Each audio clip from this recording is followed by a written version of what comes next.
Hey Rebel Rouser, I'm Alan Voivod and this is Star Wars 7x7. We're at episode number 1750 today. Thank you so much for joining me for it. Seems like a nice round number, but of course if you've been listening to the show for a while, you know that the actual number of episodes that I've done is actually a little bit higher because of bonus episodes and whatnot. Many of which were done at Celebration Chicago, and so in reality I've actually passed another milestone, and I'll tell you about that a little bit later. And I'll also tell you a little fun fact about Palpatine that I did not share with you on yesterday's episode because it was all I could do to get the episode out of my voice box, considering how shredded it was by the time Celebration Chicago was over. But as you may be able to hear in my voice, I've had a day or two to rest it. I'm back in the studio in New Hampshire, which is always a lovely thing to do. And so we're going to talk about the Rise of Skywalker trailer. We're going to keep talking about it. And there are a few other topics that I want to address with it. Today, in particular, something that we like to do on the show is talk about how many planets we actually see depicted in footage. And so I'm going to talk about this not just from the perspective of the trailer itself, the teaser, but also with the help of the behind-the-scenes photos and concept art that were shown during the Rise of Skywalker panel at Celebration Chicago. That being said, it's not like that stuff gives us any more planets necessarily, but just want you to know that I'm including that stuff in the analysis thereof. All right, well, we can sort of eliminate half of the teaser immediately because of the fact that the first scenes that we see of Rey in the desert and the TIE silencers screaming across the desert floor, right, that all takes place in the first minute 10 of the 2-minute 3-second teaser that is on YouTube. So more than half of it in the one location. And we did hear, officially confirmed during the Rise of Skywalker panel, that Wadi Rum in Jordan was one of the filming locations for the movie. And so that speaks to Jeddah as being the location for this shot. And you can tell me potentially that you think it's Tatooine, and sure, that's possible, but I would like to point out as potential contradicting evidence to that fact that every time that they have filmed for Tatooine, they've shot in Tunisia, with the exception of pickup shots that they did in, what was it, Arizona or New Mexico? I think Arizona for Return of the Jedi. But for Star Wars, for Return of the Jedi, for The Phantom Menace, and for Attack of the Clones, they filmed in Tunisia for Tatooine.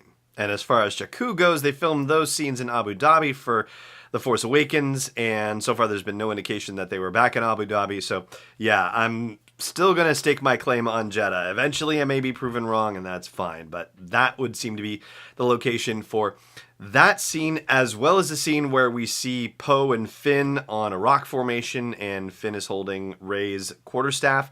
Also the scene where we see a skiff flying rapidly away from the First Order and getting shot at with Poe and Finn and C-3PO on that thing. So also the same desert setting. So that, for my money, is Jeddah. And so there's one. Now, the one shot that we get of a spaceship going onto, a planet in the middle of the night, cloudy, and there's sort of mountain formations. And it does look similar, mountain formation wise, to what we saw for Jeddah. However, it appears to be snowing as well. And so that seems unlikely to me to be Jeddah. And that, of course, being based on the fact that in Star Wars, naturally, planets tend to have one type of climate.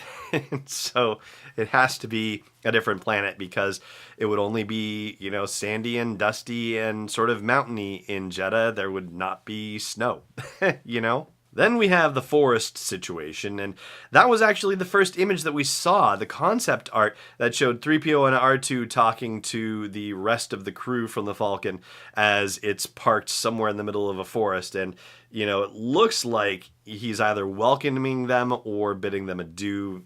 That is still a detail that we need to figure out, but that's okay.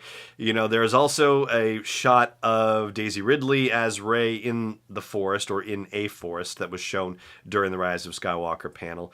And there's also footage in the Rise of Skywalker trailer where Leia and Rey are hugging and they appear to be in the midst of a forest. And so, There's one other scene, and it seems like it's possible that it could be related, but it's a little bit hard to tell because there's so much red in the background, either from fire, lasers, whatever, where Kylo Ren is storming through a forest and using his lightsaber on people, and there's a First Order stormtrooper firing in the background. That's happening in a forest too.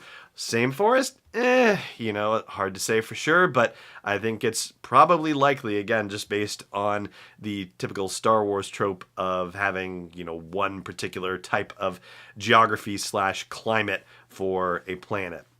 And so that leaves us with one more situation, and that is our grassland situation. And that, of course, is the one that we saw initially when we get to see Naomi Ackie's character, Jannah, depicted in that first still shot from the Rise of Skywalker panel. But then, of course, in the climactic shot in the Rise of Skywalker teaser where our heroes, Rey, I was about to do the pin and foe.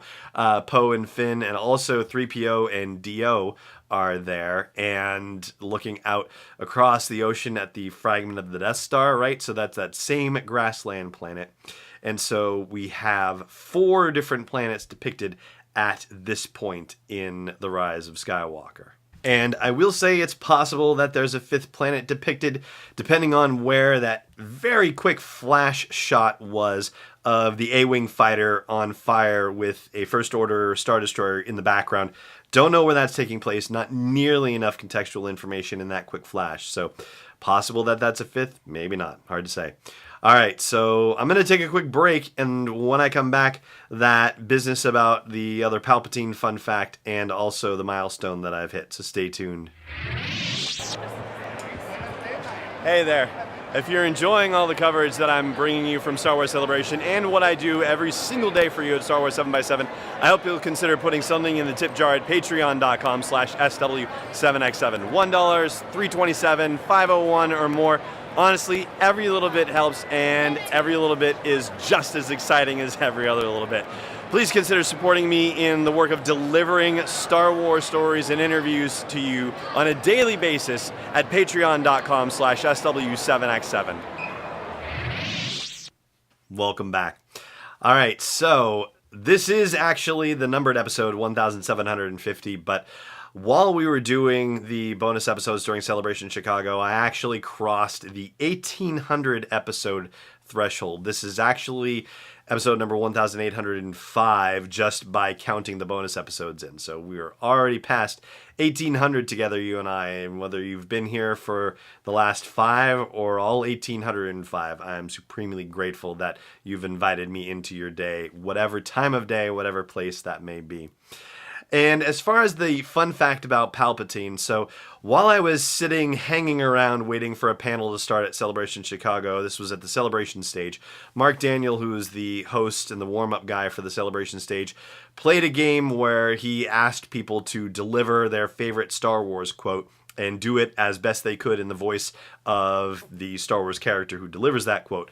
Well, I tell you, the most popular ones came from people who were quoting Chirrut Imwe, interestingly enough. The ones that got the biggest rounds of applause came from 2 different people who gave 2 different Chirrut Imwe quotes. And I thought that was actually rather awesome in its way and rather surprising.